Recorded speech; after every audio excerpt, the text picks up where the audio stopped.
Good morning and welcome to Let the Bible Speak. My name is Alex Meredith, a minister for the Marquette Church of Christ. Really glad you're here today and able to join us. We are continuing our series through the Gospel of Matthew, looking at the days of Jesus and his ministry. And here we are at a lesson, and I don't normally share a title with you, but I will for this one. It's called The Inoffensive Christian. I think this is going to be a really challenging one for us, one that's really pertinent to our lives as Christians today. So we're going to be in Matthew 17, 24 through 27. We'll get there in a minute. I want to first show you we're going to pull up a picture here for you. This is a bit of Christian graffiti, actually. This is, and we'll get it up here in just a second, but this is going to be from Ephesian ruins, so the city of Ephesus. Way back in about 300 AD, there was this inscription that was written on it. And it's Greek lettering, but the short of it is that it's an acronym. It's this acronym. It's Iesus Christos Theou Huios Soter. There you go. So you got it up on the screen there. So the iota chi theta upsilon sigma. Iesus Christos Theou Huios Soter. It's Jesus Christ, Son of God, Savior. This is kind of a calling card of Christians, and again, this dates to Ephesus, about 300 AD. And this is one of those things that Christians would write on things that maybe it was a Christian meeting place or various things. So it had this theological meaning behind it, but if you take the word at face value, the acronym, it's the word ichthus, which I don't know if any of you know Greek, but you might know means fish. Now, if you know anything about fish and Christianity, you might know that this fish were widely used symbols within the Christian world, really as far back as as far back as early in the 2nd century AD. And probably it was used earlier. That's just the first we know of it being used. Now, it was used for a lot of different reasons. Sometimes fish would be drawn on a particular location to mark some kind of secret meeting spot for Christians. And this was especially true during periods of Roman persecution where Romans were cracking down on Christians, and so they would draw the fish, and Romans didn't really think anything of it, right? For a while there was, at the suggestion actually of Clement of Alexandria in 200 AD, there were seals that were embedded to use to seal letters and scrolls. And those seals would be imprinted with a fish symbol. And it was to show that whoever was sending this letter was a Christian. And maybe even kind of a subversive way. Again, they were trying to avoid being caught. You would also have fish on Christian gravestones. There was one that was actually found. It's actually in the National Roman Museum, even today. That dates all the way back to the 3rd century AD. There is a stela, this gravestone on which you have fish depicted, and this was a Christian gravestone. There was some suggestion for a while, and maybe you've heard this before, that it was sort of a shibboleth symbol for a bit, where Christians who met along a dirt road, one of them would lean down in the dirt and draw part of a fish, and the other one, if they were a Christian, were supposed to finish it. And if you did, you knew that that person was a Christian. If they didn't understand what you were doing, then you knew maybe you couldn't trust them or something, So some people have suggested that. Frankly, there's been no concrete evidence to that end, but maybe. In any case, fish, obviously a very potent Christian symbol in the early church. And there were a lot of reasons for this, a lot of good reasons for this. A number of the disciples, you might remember, were professional fishermen. That was their trade before going and following Jesus. The way that he got their attention, actually, was by telling them, drop your net on the other side. Even though they had gotten nothing all day, they dropped their net on the other side, and they get this gigantic catch of fish. You have Jesus telling the disciples that he was going to make them fishers of men. Right? You have the feeding of the 5,000 we talked about a few weeks ago. There were 5 loaves of bread and 2 fish. The parable of the net, the good fish will be separated from the bad fish, right? Jesus later on in his ministry talks about the sign of Jonah that will be given. The sign of Jonah obviously alluding back to that great fish that swallowed Jonah, and Jesus alluding to his resurrection in that way. And then after his resurrection, what meal does he sit down and have with the disciples the next morning? He has fish. Okay, so we can understand maybe why fish became such a powerful symbol within the Christian community.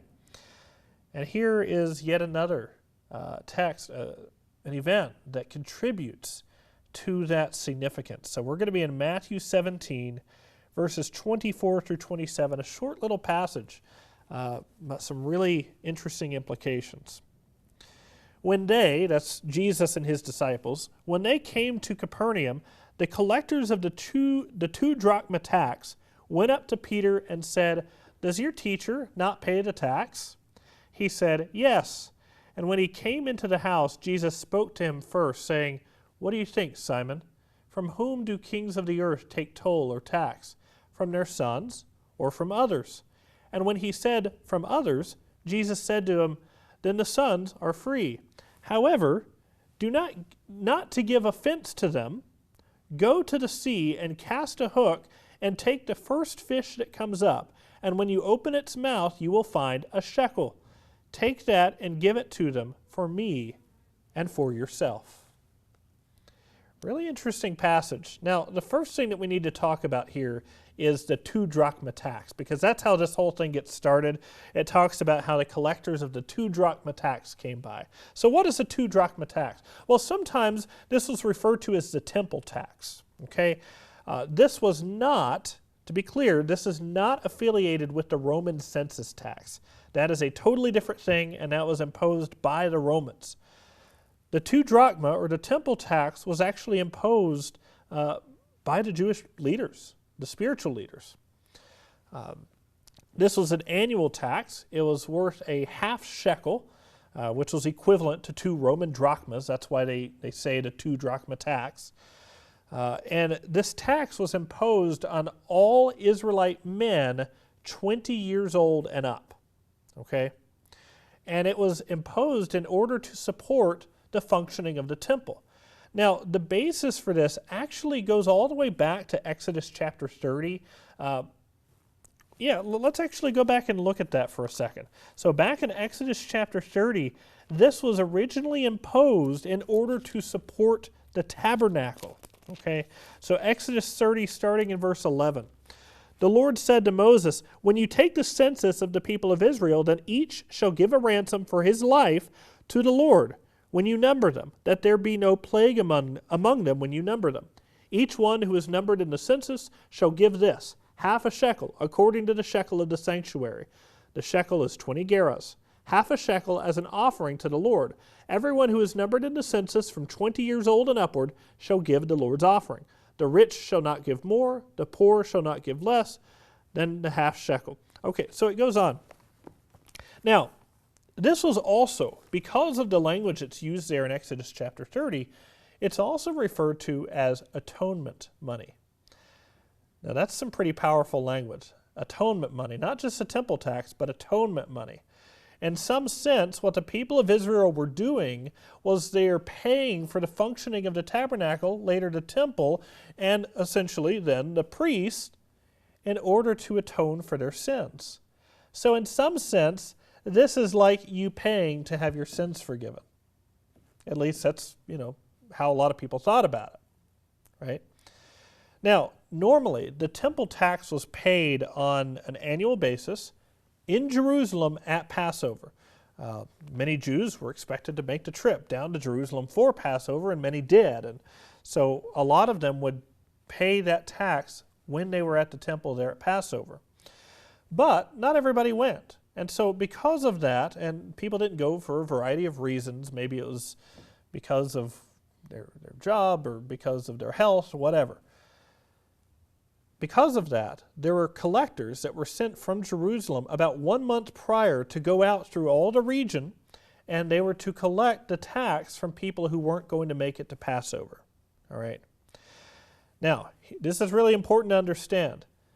By tradition, notice it doesn't say anything about this in Exodus 30, actually, but by tradition, priests and rabbis were exempt from having to pay the tax.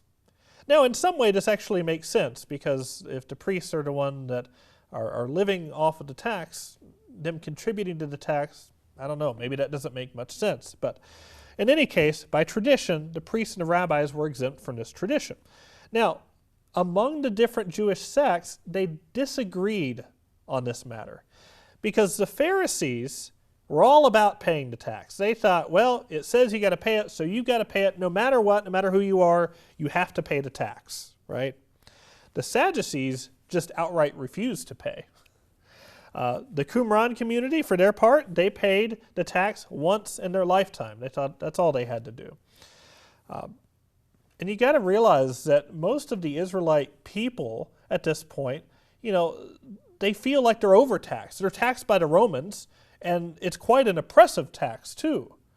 None of them are happy about it, right? So they already feel like they're being abused by the Romans, and here come their own people to come and tax them. How do you think they feel about that? Not very good, right?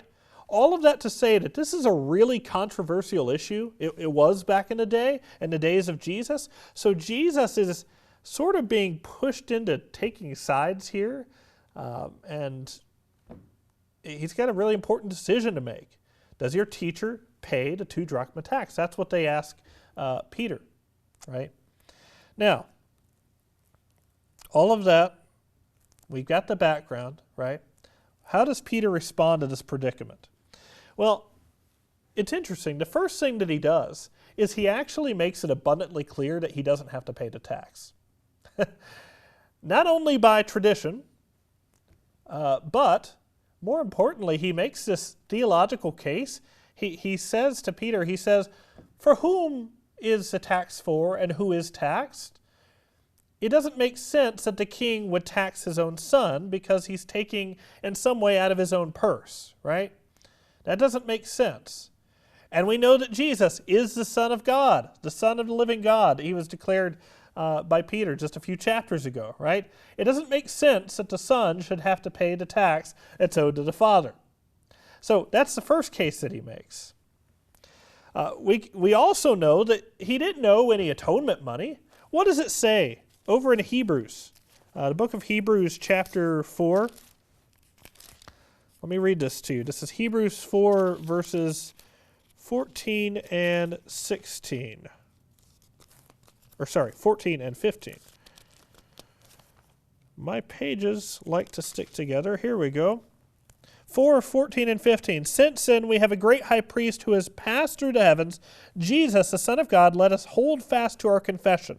For we do not have a high priest who is unable to sympathize with our weaknesses, but one who in every respect has been tempted as we are, yet without sin. Jesus does not have sin on him. He does not owe anybody any kind of atonement money.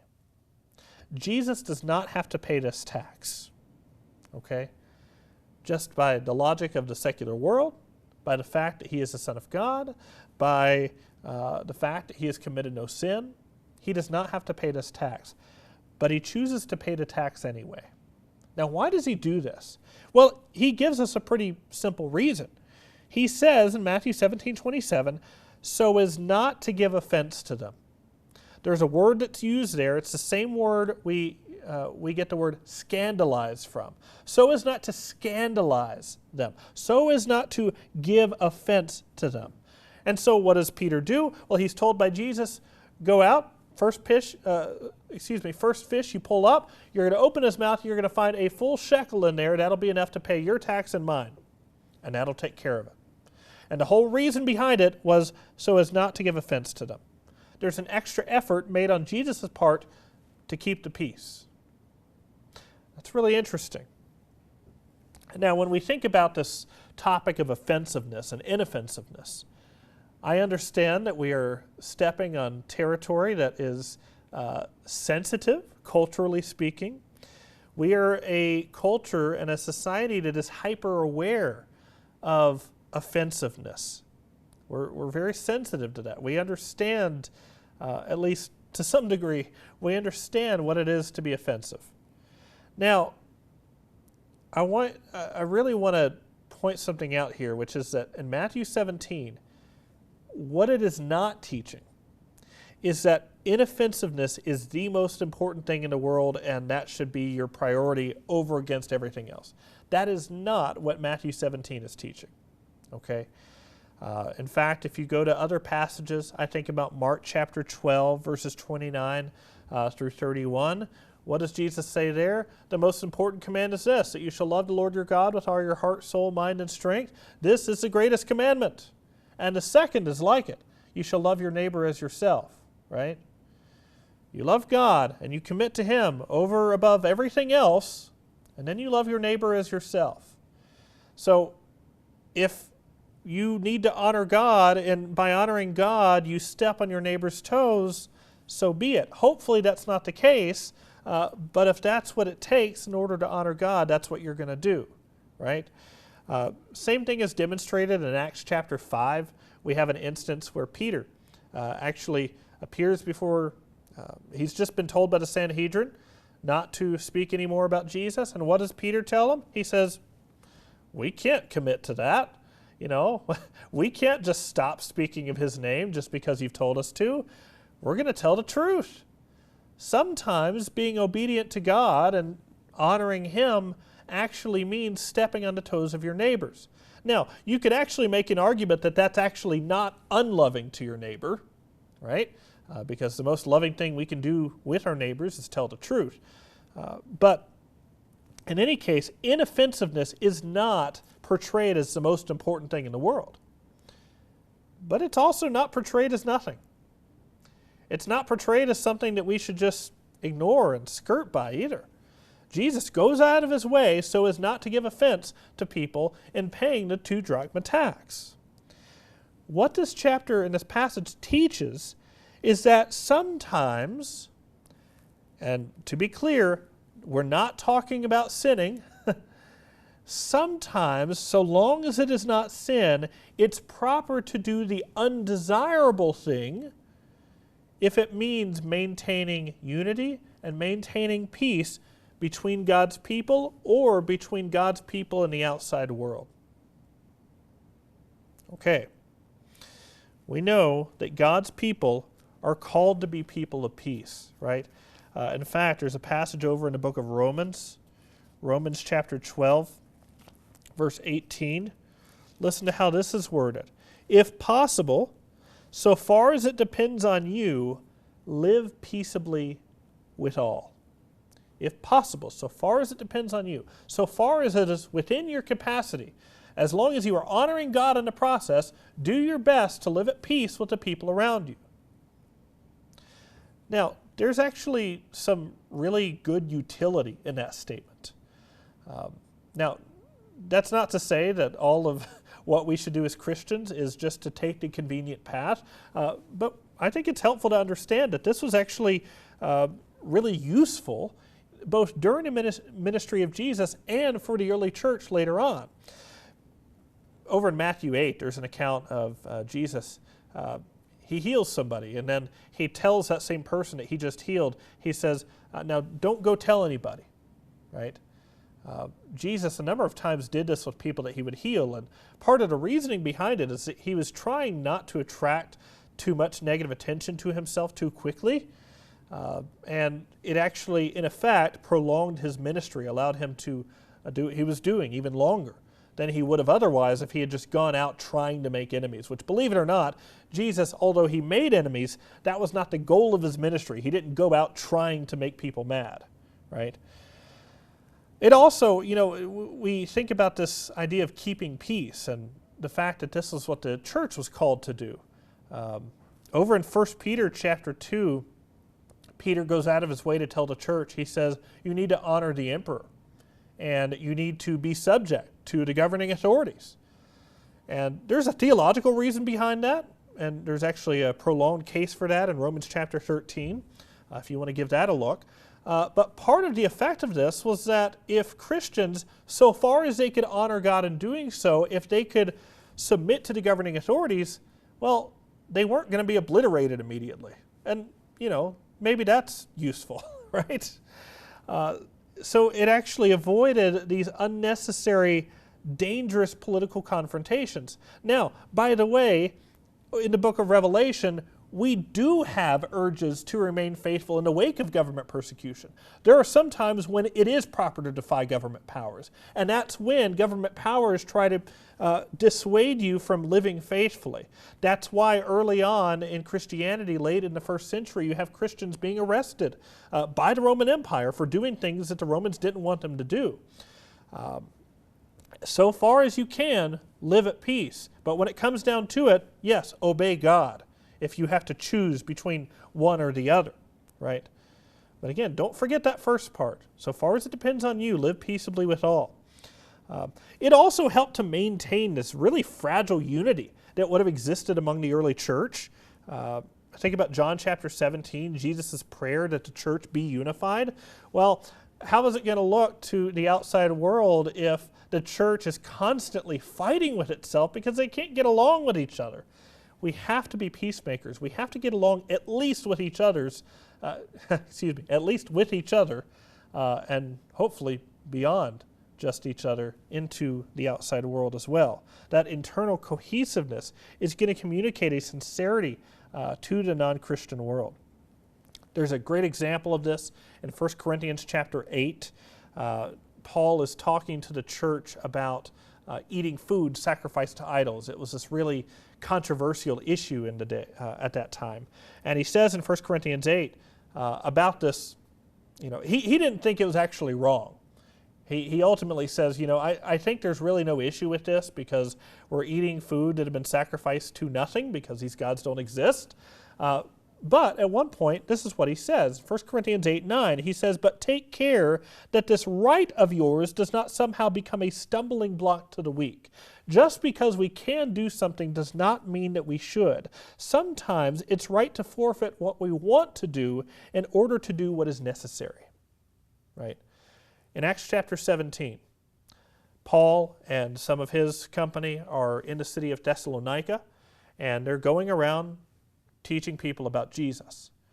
And as they do this, the Jewish leaders in the town are pretty upset about this, and they kind of incite a riot, really, is what they do, and people end up trying to burn down this guy's house, and just a lot of chaos starts to erupt. And the Jewish leaders go to the Roman officials, and they tell the Roman officials, they say, quote, and this is in Acts chapter 17, verse 6, referring to the Christians, they have turned the world upside down. Now, some Christians have looked at this passage and gone, yeah, there you go. We ought to turn the world upside down. That's the calling of every Christian, to turn the world upside down. It's like, well, no, that was actually meant as an insult. Now, and a lot of people have taken it as a challenge, like we should go out of our way to turn the world upside down. Now, it is quite possible that when Christians live faithfully, actually faithfully, and actually go out into the world and show people and tell people about the good news of Christ, it's possible that the effect of that is world-rocking, and I think it often has been.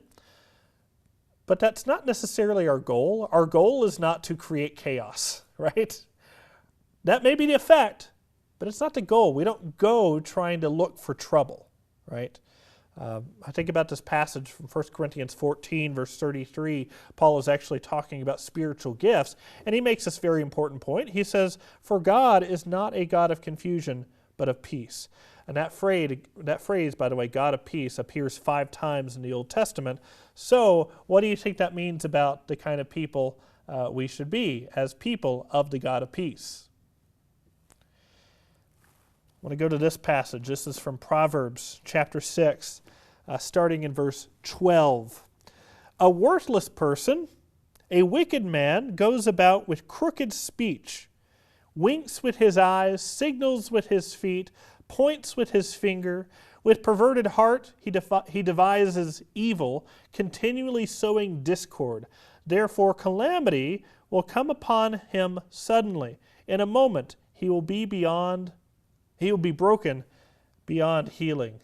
That's the indictment that the Bible gives against those who would sow discord, against those who would destroy peace, right? You think about all the reasons that people disagree today, joke about, how do you hang toilet paper on the wall? Is it this way or is it, underneath. Basically, is it the right way or the wrong way? Well, there are some people who might disagree about that, and we might think that's rather silly and superfluous. Well, relationships have been divided over things just as silly, if not worse. There are some things that are just not worth destroying a relationship over, and sometimes it's right to forfeit what we want in order to do what is necessary in order to keep the peace, right? So long as we are not violating the mandates of God in doing so. There's no temple tax today, by the way. Jesus has offered the world atonement without charge. We don't owe any atonement money. You don't owe any atonement money.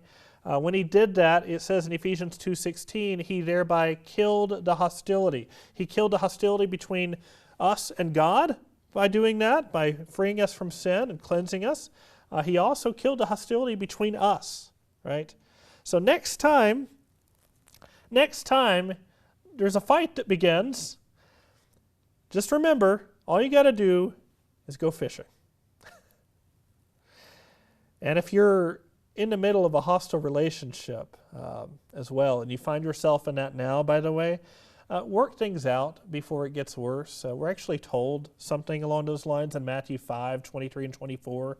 If you're there at the altar and they realize that your brother has something against you, go resolve things with your brother and then come back to the altar and offer your gift. Resolve those relationship problems today. Don't wait. We have a few resources we want to offer to you before we go. We have a 7-part workbook series. This is our Bible correspondence course offered by the World Bible School. You can go to worldbibleschool.org for more information on that. If you do not have a Bible and you would like one, which if you don't have one, we would like for you to have one, go ahead and let us know. We would be happy to send one to you totally free of charge. You can reach us by mail at P.O. Box 372. That's in Marquette, zip code 49855. You can also find a lot of this information at letthebiblespeak.net. All of the apps up there you can find our podcast on. Just search Let the Bible Speak UP, and that'll be the audio for all of these episodes you can listen to. Thank you so much for joining me on the program today. We'll continue the series next week. May God bless you. Have a wonderful week.